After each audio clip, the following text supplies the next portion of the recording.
सांगली महापालिकेच्या दलित वस्ती आणि गुंठेवारी समिती सभापती पदासाठी आज झालेल्या निवडणुकीत गुंठेवारी समितीच्या सभापतीपदी विद्यमान सभापती श्रीमती शालन चव्हाण या चौथ्यांदा विराजमान झाल्या, तर अटीतटीच्या झालेल्या मतदानात दलित वस्ती सभापतीपदी विद्यमान सभापती स्नेहल सावंत या विजयी झाल्या।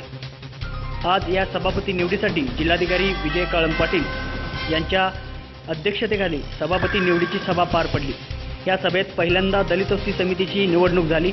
यामध्ये विद्यमान सभापती स्नेहल सावंत आणि सुरेखा कांबळे यांच्यामध्ये लढत झाली। या लढतीत स्नेहल सावंत यांना 6 तर सुरेखा कांबळे यांना 5 मते मिळाली। या समितीवर स्नेहल सावंत या तिसऱ्यांदा विजयी झाल्या। त्यानंतर गुंठेवारी समिती सभापती पदासाठी निवडणूक घेण्यात आली।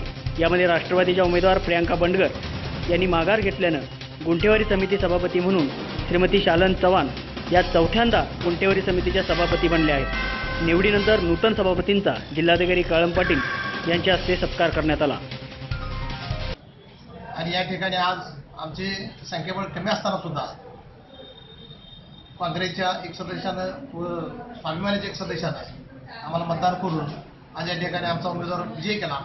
त्याबद्दल राष्ट्रवादी काँग्रेस पक्षातर्फे या दोन्ही सदस्यांचं मी पहिला आभार मानतो आणि जो विश्वास त्यांनी आमच्यावर दाखवला त्याचा नक्कीच पुढच्या येणाऱ्या काळामध्ये होणाऱ्या विकास कामामध्ये नक्कीच सार्थ करू।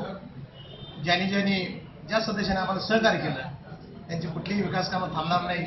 आदरणीय आमचे नेते जयंत पाटील साहेब यांनी या महापालिकेसाठी सांगली कुपवाड शहरासाठी अनेक पद्धतीने निधी आणला आहे आणि त्याच पद्धतीनं आता ज्या मागासवर्गीय समितीमध्ये सुद्धा शासकीय फंड आणून जास्तीत जास्त या भागातील काय पालन करण्याचा आम्ही प्रयत्न करतो।